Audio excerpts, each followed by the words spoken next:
Hey everyone, welcome back to Mousumi's passion. কেমন আছো সবাই? আশা করি সবাই খুব ভালো আছো। আর আজকের ওয়েদারটা দেখেছো, খুবই সুন্দর ছিল আজকে ওয়েদারটা, তাই ভাবলাম ছাদে গিয়ে একটুখানি ক্যাপচার করে নিই। তারপরে আমি চলে এসেছি এখন রুমে। আমি আমার স্টুডিওর রুমটা একদম গুছিয়ে রেখেছি, কারণ আজকের আমার আছে ক্লাসের ডেমনস্ট্রেশন। তো এখানে আমি সব কিছু গুছিয়ে রেখেছি, আর কিছুক্ষণ পরেই চলে আসবে আমার স্টুডেন্টরা এবং মডেলস। তো এই টেবিলটাতে আমি মেকআপ করবো, সেই জন্য মেকআপের সমস্ত জিনিসও আমি বের করে গুছিয়ে রেখেছি। আর আজকের থাম্বনেল দেখে তো বুঝতেই পারছো কী ধরনের লুক তোমাদের সাথে শেয়ার করতে চলেছি। আর মডেল হিসেবে কে আসবে সেটা দেখার জন্য ভিডিওটা দেখতে থাকো। তাহলে চলো শুরু। ফার্স্টেই আমি স্কিনটাকে ভালো করে ক্লিন করে নিয়েছি, তারপরে ইউজ করেছি সেটাফিলের একটা ক্লিনজার অ্যাপ্লাই করার পরে আমি টোনার দিয়ে দিচ্ছি। এখন জোভিজের টোনার ইউজ করেছি। আর তারপর স্কিনটাকে হাইড্রেট করার জন্য আমি ইউজ করে নিচ্ছি প্যাকের অ্যাকোয়া ব্লাস্ট। এটা একটা ময়েশ্চারাইজার, খুব ভালোভাবে এগুলো সব অ্যাবজর্ব হওয়ার পরে আমি কিন্তু স্কিনের মধ্যে দিয়ে দিচ্ছি এখন প্রাইমার। আমি কালার বারের প্রাইমার ইউজ করেছি, তোমরা চাইলে যে কোনো ভালো প্রাইমার ইউজ করে নিতে পারো। তো প্রাইমারটা দেওয়ার পরে স্কিনটা একটু ড্রাই হয়ে গেছিলো, সেই কারণে আমি একটুখানি রিকর্ডের একটা ময়েশ্চারাইজার স্প্রে ইউজ করে নিলাম। আর এখন দিয়ে নিচ্ছি সব শেষে একটা স্ট্রোক ক্রিম। এটা নিভের একটা স্ট্রোক ক্রিম, ভীষণই ভালো। স্কিনটাকে দেখো কতটা গ্লো লাগছে। এরপর অ্যাপ্লাইজার কারেক্টার প্যালেট থেকে আমি কারেক্টিং করে নিচ্ছি। কারেক্টারটা অ্যাপ্লাই করার পরে খুব ভালোভাবে কিন্তু ব্লেন্ড করতে হবে। পল্লবীর স্কিনটা ছিল খুবই ভালো, ওর স্কিনের মধ্যে খুব একটা কিছু প্রবলেম ছিল না, শুধু আন্ডার আইয়ে একটু হালকা প্যাচেস ছিল। তো সেই জন্য আমি অল্প পরিমাণ নিয়ে ফুল ফেসে ভালোভাবে ব্লেন্ড করে নিলাম। মেকআপে কিন্তু ব্লেন্ডিংটা একটু টাইম নিয়েই করতে হয়, তাতে কিন্তু মেকআপটা ভালো বসে। আর দেখো এখানে আমি নিয়ে নিয়েছি ক্রাইলানের একটা সুপার প্যালেট। এখান থেকে আমি ওর স্কিন টোন অনুযায়ী একটা শেড নিয়ে নিয়েছি, সেটাকে ভালোভাবে অ্যাপ্লাই করে নিয়েছি। দেন আমি লিকুইড ফাউন্ডেশন ইউজ করছি। লিকুইড ফাউন্ডেশনটা আমি ফরএভার 52 ইউজ করেছি। ভালোভাবে অ্যাপ্লাই করে নেওয়ার পরে এখন আমি ব্লেন্ড করে নিচ্ছি। তোমাদের মধ্যে সবারই প্রশ্ন থাকে কোন স্কিনের জন্য কি ধরনের তোমরা ফাউন্ডেশন ইউজ করবে, সেটা তোমরা বুঝতে পারো না। তো তোমরা সবসময় ড্রাই স্কিনের জন্য চেষ্টা করবে ক্রিম বেস ফাউন্ডেশন ইউজ করা, আর অয়েলি স্কিনের জন্য কিন্তু তোমরা লাইট বেস মানে লিকুইড ফাউন্ডেশন ইউজ করার চেষ্টা করো।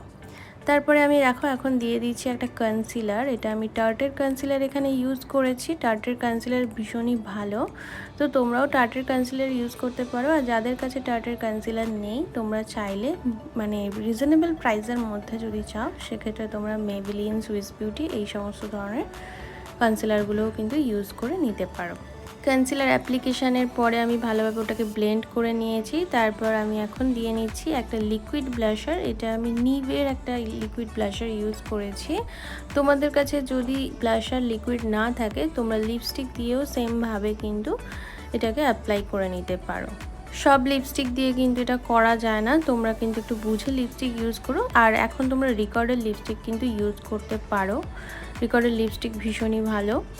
আর দেখো আমার পুরো বেস কমপ্লিট হয়ে গেছে। এখন আমি আই মেকআপ করব, হুডা বিউটির প্যালেট থেকে আমি আই মেকআপটা করব।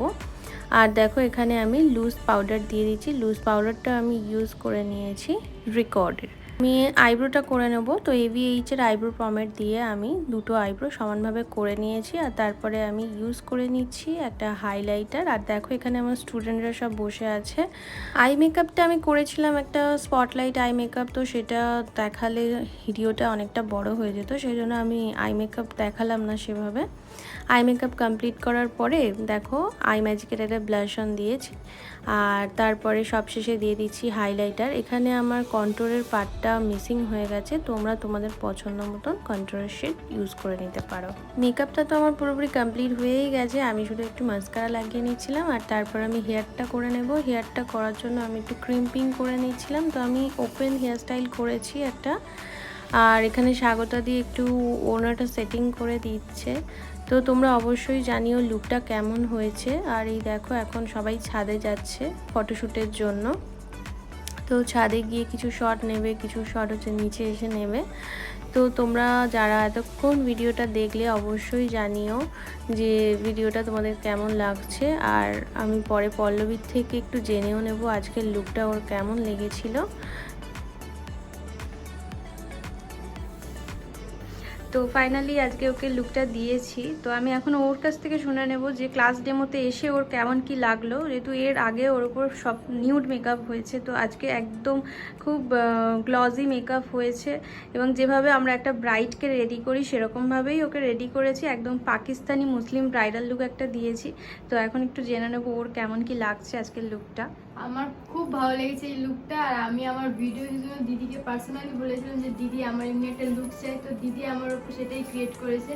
আর আমার সত্যি খুব খুব ভালো লেগেছে আর আমি খুব স্যাটিসফাই। আর আমার ভিডিওতে তোমরা দেখতেই পারবে যে আমাকে কেমন লাগছে, আর তোমরাই বলো বাকিটা যে কেমন লাগছে কমেন্টে। আর দিদিকে যারা স্পেশালি বুক করতে চাও অবশ্যই দিদির নাম্বার দেওয়া আছে, অবশ্যই দিদিকে বুক করো।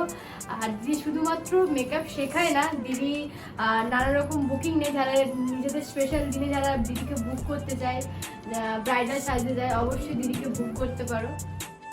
তোমরা যারা এতক্ষণ ধরে ভিডিওটা দেখলে থ্যাংক ইউ সো মাচ। লুকটা কেমন লাগলো অবশ্যই জানিও, ভালো লাগলে একটু লাইক শেয়ার কমেন্ট করে দিও। আর যারা আমার চ্যানেলে নতুন বন্ধুরা রয়েছে ভিডিওটা ভালো লাগলে চ্যানেলটি সাবস্ক্রাইব করে পাশে থেকো। আজকে ভিডিও এখানেই শেষ করছি, দেখা হবে খুব শীঘ্রই নতুন কোনো ভিডিও নিয়ে।